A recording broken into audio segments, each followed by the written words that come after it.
Human Development Index of Nepal 0.602. Human Development Index of Nepal 0.602. Food insecure district of Nepal 21. Food insecure district of Nepal 21. Food secure district of Nepal 56. Food secure district of Nepal 56. Total calorie requirement per day in Nepal 22. 2250 kilo calorie per day र नेपालमा कति छ भन्दाखेरि 1850 kilo calorie per day अहिलेको तत्कालीन अवस्था छ। What is the rank of Nepal in global hunger index 73। What is the rank of Nepal in global hunger index 73। Nawalpur स्थानीय चार कुन बालीको जात हो? तोरी। नवलपुर स्थानीय चार कुन बालीको जात हो? तोरी। मकै बालीको उत्पादन कुन क्षेत्रमा 65% भन्दा बढी हुन्छ? पहाड। मकै बालीको उत्पादन कुन क्षेत्रमा 65% भन्दा बढी हुन्छ? पहाड। Most food insecure province of Nepal Karnali province 24.1, Karnali province 24.1, followed by Sudurpashchim province 21.2, then province number 2 16.8, province number 2 16. Average fertilizer use of Nepal 72 kg per hectare. Average fertilizer use of Nepal 72 kg per hectare. First imported fertilizer in Nepal, ammonium sulfate, which was imported in 1950 AD. First imported fertilizer in Nepal, ammonium sulfate, which was imported in 1950 AD. When did Nepal provide the subsidy in chemical fertilizer? 2026 BS. Nepal provided the subsidy in chemical fertilizer in 2026 BS. When did subsidy on DAP and MOP removed by government of Nepal? In November 1997 अथवा 2054 साल, विक्रम सम्वत 2054 सालमा। Subsidy कहिले दियो? 2026 सालमा। DAP र MOP diammonium phosphate र muriate of पोटासमा 2054 मा government of नेपालले रिमुभ गरिदियो। When did government of Nepal remove the subsidy on urea? In 1999 AD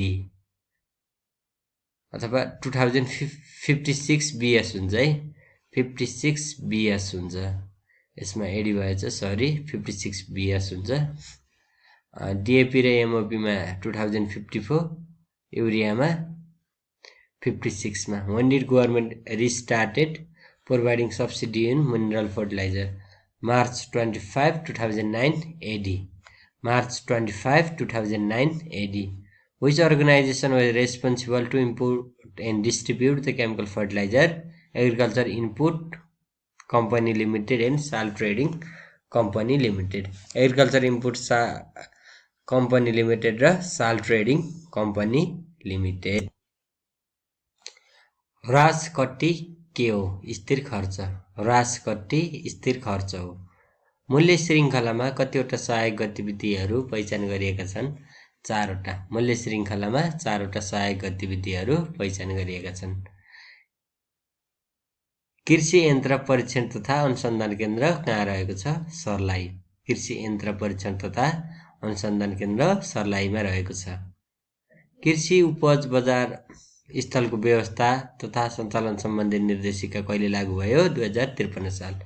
कृषि उपज बजार स्थलको व्यवस्था तथा सञ्चालन सम्बन्धी निर्देशिका कहिले लागू भयो? विक्रम सम्वत 2053 साल। 2077 सालमा कतिौं धान दिवस मनाइयो? 18औं। 2077 सालमा 18औं धान दिवस मनाइयो। त्यसैगरी which microorganism found more in soil? Bacteria. Option were bacteria, fungus, actinomycetes. Then we have to tick on bacteria. Which type of soil has highest amount of cation exchange capacity? Cation exchange capacity clay soil हुन्छ है साथीहरु, यहाँ sandy soil भएछ, sorry. Lowest चाहिँ sandy soil मा हुन्छ भने highest चाहिँ clay soil मा हुन्छ। माटो जाँच गर्दा पानी र माटोको अनुपात कति हुनुपर्छ? 2:1। पानी र माटोको अनुपात 2:1 हुनुपर्छ। How many years does it take the new technology come into action? 6 to 10 years. New technology एक्सनमा आउनको लागि 6 देखि 10 वर्ष लाग्दछ। अगुवा कृषक तालिम कति दिनको हुन्छ? 5 दिनको। अगुवा कृषक तालिम 5 दिनको हुन्छ। What is the percentage of fertilizer is imported by AICL, Agriculture Input Company Limited and Salt Trading Company Limited? 70% by AICL and 30% by STCL, Salt Trading Company Limited. What is the annual requirement of fertilizer in Nepal? 7 lakh metric ton. Annual requirement of fertilizer in Nepal, 7 lakh metric ton. When did Salt Trading Company Limited started in Nepal? 1963 AD. Salt Trading Company Limited started in Nepal 1963 AD. When did STCL started to import subsidized fertilizer? 2069-70 BS. STCL started to import subsidized fertilizer in 2069-70 BS. साथीहरु, तपाईलाई मेरो content कस्तो लागेको छ? राम्रो लागेको छ भने कृपया च्यानललाई सब्स्क्राइब गर्नुहोला।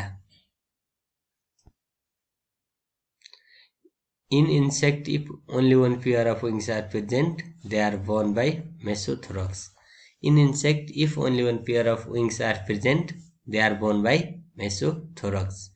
Economic threshold is always lower than economic injury level. Economic threshold level is always lower than economic injury level. Piercing and sucking type of mouth part are present in aphid. Piercing and sucking type of mouth part are present in aphid र siphoning butterfly. Siphoning चाहिँ butterfly मा पाइन्छ। What percentage of nitrogen is contained by ammonium chloride? 25%. For total percentage of nitrogen contained by ammonium chloride is 25%. When did first EM, effective microorganism, was developed in which country? Japan. First effective microorganism was developed in Japan. Edible portion of pineapple is bracts and perianth. Edible portion of pineapple is bracts and perianth.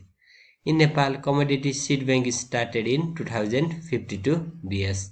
In Nepal, commodity seed bank was established in 2052 BS. Pinnacle is the variety of broccoli. Pinnacle is the variety of broccoli. The highly developed order of insect is Hymenoptera. Highly developed order of insect is Hymenoptera. Lychee rust is type of algal. Lychee rust algal type है, algae हो, fungus bacteria हुन्छ जसमध्ये लिची rust चाहिँ algal हो। प्रधानमन्त्री कृषि आयोजनाको लगानी कसले गरेको? नेपाल सरकारले। प्रधानमन्त्री कृषि आधुनिकीकरण परियोजनाको लगानी कसले गरेको? नेपाल सरकारले। प्रधानमन्त्री कृषि आधुनिकीकरण परियोजना कति अवधिको रहेको छ? 10 वर्षको। प्रधानमन्त्री कृषि आधुनिकीकरण परियोजना 10 वर्षको रहेको छ। यस आयोजनामा कहिले सुरुवात भएको हो? प्रधानमन्त्री कृषि आधुनिकीकरण परियोजना 2073 साउनमा सुरु भएको। प्रधानमन्त्री कृषि आधुनिकीकरण परियोजना 2073 साउनमा सुरु भएको। प्रधानमन्त्री कृषि आधुनिकीकरण परियोजना कहिले अन्त्य हुन्छ? 2022 साल असोजमा। 2082 साल असोजमा। यस आयोजना सञ्चालन गर्ने निकाय कुन हो? नेपाल सरकार र कृषि तथा पशुपन्छी मन्त्रालय। नेपाल सरकार र कृषि तथा पशुपन्छी मन्त्रालय। परियोजना निर्देशक समितिका अध्यक्ष को हुने गर्दछ? कृषि तथा पशुपन्छी विकास मन्त्री। परियोजना निर्देशक समितिका अध्यक्ष को हुने गर्दछ? कृषि तथा पशुपन्छी विकास मन्त्री। परियोजना कार्यान्वयन समितिका अध्यक्ष को हुन्? कसले गर्दछ? सचिव कृषि तथा पशुपन्छी विकास मन्त्रालय। परियोजना कार्यान्वयन समितिका अध्यक्ष को हुन्छन्? सचिव कृषि तथा पशुपन्छी मन्त्रालय। यस परियोजनाको उपचित लक्ष्य तलका मध्ये कुन हो? 3 वर्षभित्र प्रमुख खाद्यान्न बालीमा आत्मनिर्भर, धान, मकै, गहुँ।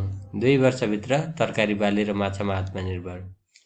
7 वर्षभित्रमा प्रमुख फलफुल बालीमा आत्मनिर्भर। र यसको सही उत्तर हुन्छ माथिका सबै। यस परियोजनामा कतिवटा सम्भागहरू छन्? 4 वटा सम्भागहरू छन् है। Super zone, zone, block, pocket. यस परियोजनामा कतिवटा सुपर जोन छन्? सुपर जोन हुने लक्ष्य राखिएको छ 21 वटा सुपर जोन हुने लक्ष्य राखिएको छ। हाल कतिवटा सुपर जोन छन्? 16 वटा।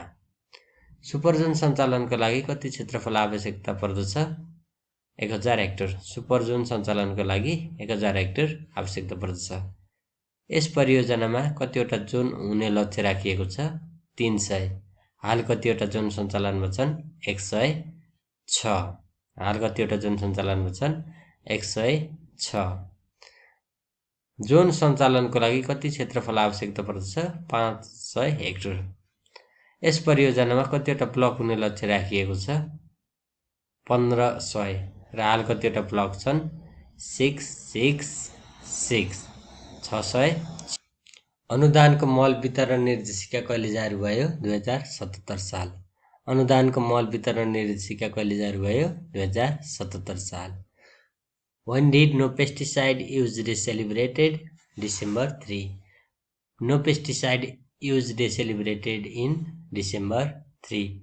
From which year No Pesticide Use Day celebrated in Nepal? 1998 AD. From which year No Pesticide Use Day celebrated in Nepal? 1998 AD.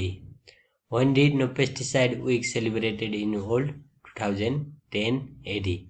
No Pesticide Week celebrated in week 2010 AD. When did Nepal started to celebrate Pesticide Week? 2013 AD. Nepal started to celebrate Pesticide Week in 2013 AD. Who coined the term Green Revolution? William S. Gord. William S. Gord coined the term Green Revolution. Who is the father of Green Revolution? Norman E. Borlaug. Norman E. Borlaug. Father of Green Revolution, Norman E. Borlaug. Who coined the term Green Revolution? William S. Gord. When did Nepal started to celebrate Pesticide Week? 2013 AD. किरालाई कति भागमा विभाजन गरिएको छ? 3. किरालाई कति भागमा विभाजन गरिएको छ? 3. मकैमा कति प्रतिशत स्टार्च पाइन्छ? 70%। मकैमा कति प्रतिशत स्टार्च पाइन्छ? 70%। धान रोप्दा कति पातको बिरुवा रोप्नुपर्छ? 4 देखि 6 पातको। धान रोप्दा 4 देखि 6 पातको बिरुवा रोप्नुपर्छ। एग्रिकल्चर कुन भाषाबाट आएको हो? ल्याटिन। एग्रिकल्चर ल्याटिन भाषाबाट आएको हो। एग्रोनोमी कुन भाषाबाट आएको हो? ग्रीक। एग्रोनोमी ग्रीक भाषाबाट आएको हो। त्रिशूल कुन बालीको जात हो? चना। त्रिशूल चनाको जात हो।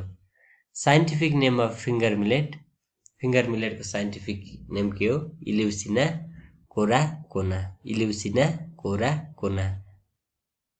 नेपालमा कृषक दिवस कति दिनसम्म मनाइन्छ? 1 दिनसम्म। नेपालमा कृषक दिवस कति दिनसम्म मनाइन्छ? 1 दिनसम्म। What is the percentage of nitrogen found in DAP? 18%. 18%. युरियामा कति पाइन्छ? युरियामा 46%. सबैभन्दा बढी नाइट्रोजन पाइने केमिकल कुन हो? एनाइड्रस एमोनिया। त्यसैगरी what is the neutral pH of soil? 7. Neutral pH of soil 7. र 7 भन्दा माथि गयो भने बेसिक सोइल, 7 भन्दा तल आयो भने एसिडिक सोइल।